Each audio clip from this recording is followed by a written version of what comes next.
Hello Ram Ram. मेरा नाम नितेश राजपूत है।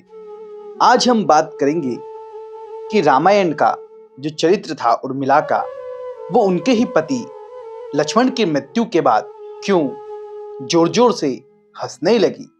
साथियों, आप लोगों ने यदि अभी तक हमारा चैनल सब्सक्राइब नहीं किया है तो चैनल को सब्सक्राइब कर ले। आगे वीडियो में हम लोग बात करेंगे कि क्यों उर्मिला लक्ष्मण की मौत होने पर हंसी थी। तो हुआ यूं कि जब भगवान राम और सीता जी को 14 वर्ष का वनवास हो गया तो ये तय हुआ कि राम जी के साथ साथ लक्ष्मण जी भी जाना चाहते हैं। मां सुमित्रा से तो आज्ञा ले ली थी, लेकिन साथ में अपनी पत्नी से भी उन्होंने आज्ञा लेना या यूं कहें अपनी पत्नी को बताना उचित समझा और लक्ष्मण जी अपनी पत्नी उर्मिला से मिलने के लिए महल में गए। उर्मिला जी को यह बात पहले से ही मालूम हो गई थी, इसलिए पूजा की थाली लगाकर उर्मिला अपने पतिदेव लक्ष्मण का इंतजार कर रही थी। जैसे ही लक्ष्मण जी आए, उर्मिला ने उनको तिलक लगाया, उनकी आरती उतारी और लक्ष्मण जी के बिना बताए ही उर्मिला ने कह दिया, स्वामी, मेरा धर्म है आपके आदेश, आपकी इच्छा की पूर्ति करना, आपके आदेशों का पालन करना, और आपका धर्म है भगवान श्री राम यानी कि आपके बड़े भ्राता की सेवा करना। यदि वो वनवास जा रहे हैं तो मुझे ऐसा लगता है कि आपका निर्णय भी सही है, आपको उनके साथ वन में जाना चाहिए। लक्ष्मण जी के मन की दुविधा एकदम खत्म हो गई थी। लक्ष्मण जी सोच रहे थे, ये बात मैं उर्मिला को कैसे बताऊंगा, लेकिन उर्मिला जी तो भली भांति पहले ही जान चुकी थी। उर्मिला जी से परमिशन लेने के बाद यानी कि उनकी हामी लेने के बाद लक्ष्मण जी अपने भैया श्री रामचंद्र जी और मां सीता के साथ वन में निकल जाते हैं। साथियों, वन में जब लक्ष्मण जी प्रस्थान कर रहे थे तो वो चाहते थे कि 14 वर्ष तक वो एक पल के लिए भी नींद ना ले। इसके लिए उन्होंने नींद की देवी का आह्वान किया। नींद की देवी ने उनसे कहा कि लक्ष्मण जी, जो आपके मन की इच्छा है 14 वर्ष की, उसका मैं वादा तो आपसे कर लूं, लेकिन उसके पीछे एक कारण यह है कि आपके बदले में आप ये बताइए कि कौन सोएगा, यानी कि 14 वर्ष तक लगातार कौन सोएगा। तो लक्ष्मण जी कहते हैं कि महल में मेरी पत्नी है, एक बार उनसे जाकर तुम बात करो कि लक्ष्मण जी इस दुविधा में हैं। तब नींद की देवी उर्मिला जी से कहने लगी जाकर के कि ऐसी ऐसी बात है। तो उर्मिला जी ने कहा, ठीक है, मैं 14 वर्षों तक सोने के लिए तैयार हूं। और उर्मिला जी एक दीपक लगाती है। वो दीपक लक्ष्मण जी की रक्षा के लिए लगाती है और 14 वर्ष के लिए निद्रा में चली जाती है। जब लक्ष्मण को शक्ति लगती है तो महाबली हनुमान जी संजीवनी बूटी लेने के लिए जाते हैं। संजीवनी बूटी लेकर के महाबली हनुमान जी अयोध्या से गुजरते हैं कि तभी भरत जी के द्वारा उनको एक तीर मार दिया जाता है, जिससे वो कुछ समय के लिए वहां पर अयोध्या में विराम करते हैं और सारा संदेशा सुनाते हैं। तब मां कौशल्या उनसे कहती है कि राम से कह देना कि बिना लक्ष्मण के अयोध्या में पैर न रखे। लेकिन वहीं पर लक्ष्मण जी की जो मां थी सुमित्रा, वो कहती है कि हे हनुमंत, मेरे बेटे राम से कहना कि लक्ष्मण ना रहे तो क्या हुआ, अभी मेरा एक बेटा और बाकी है, मैं शत्रुघ्न को उनकी सेवा के लिए भेज दूंगी। वहीं पर पास में उर्मिला जी भी खड़ी हुई थी।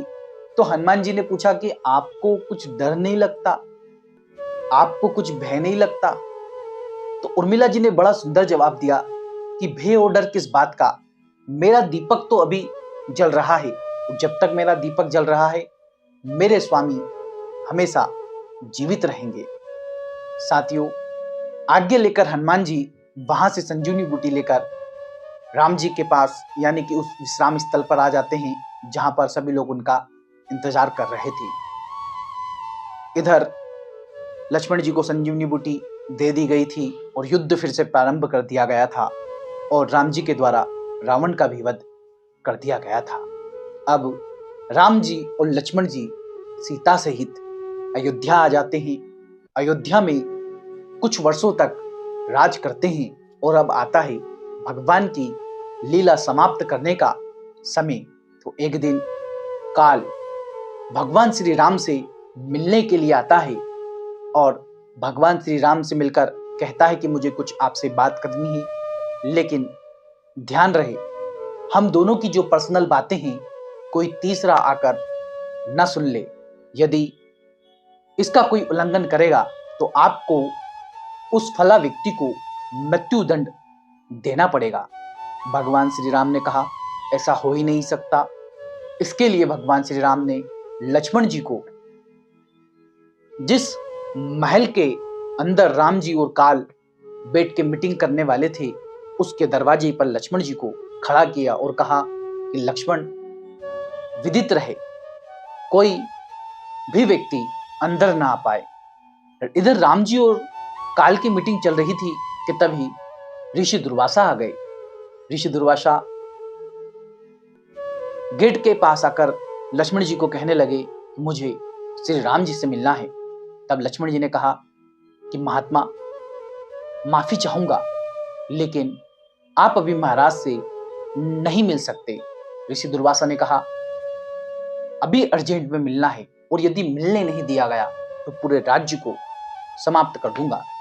लक्ष्मण जी को लगा कि हो सकता है कुछ अर्जेंट काम हो और ऋषि दुर्वासा छोटी मोटी हस्ती नहीं है, इनका क्रोध ऐसे जायज नहीं जाएगा। तो लक्ष्मण जी उस महल में अंदर घुस गए। जैसे ही अंदर घुसे और काल ने देखा, काल वहां से गायब हो गया। अब भगवान श्री राम ने पहले ही काल को अपना वचन दे दिया था और कहा भी जाता है कि रघुकुल रीत सदा चली आई, प्राण जाए पर वचन न जाए। साथियों, अब श्री राम जी ने कहा कि लक्ष्मण, तुमने मेरे वचन का उल्लंघन तो किया है तो तुम्हें दंड तो मिलेगा। जाओ, मैं तुम्हारा त्याग करता हूं। साथियों, लक्ष्मण पहले से ही सब कुछ जानते थे, इसलिए महल से बाहर निकल गए और स्वयं की देह त्याग दी। इधर ये संदेश जब उर्मिला जी को पता चला तो वो जोर जोर से हंसने लगी और हंसते हंसते उन्होंने अपने प्राण त्याग दिए। साथियों, उर्मिला जी इसलिए हंसी क्योंकि उन्होंने एक ऐसे पति को प्राप्त किया था जिसने अपना पूरा जीवन अपने भाई की सेवा में लगा दिया, जो कि आजकल देखना नसीब वालों की बात होती है कि किसी को लक्ष्मण जी जैसा भाई मिले। साथियों, ये जो कहानी या घटना मैं आपको सुना रहा था, इसका जिक्र तुलसी जी के रामायण या वाल्मीकि रामायण में तो नहीं मिलता है, लेकिन इसका जिक्र दक्षिण रामायण और दक्षिण की भगवान श्री राम से जुड़ी हुई कथाओं में, लोक कथाओं में जरूर मिलता है। आशा करता हूं यह वीडियो आपको पसंद आया होगा। यदि यह वीडियो आपको अच्छा लगा तो कमेंट बॉक्स में जय श्री राम लिखना ना भूले, हमारे चैनल को सब्सक्राइब करना ना भूले। तो चलिए मिलते हैं किसी नए वीडियो में। जब तक के लिए राधे राधे, जय श्री महाकाल।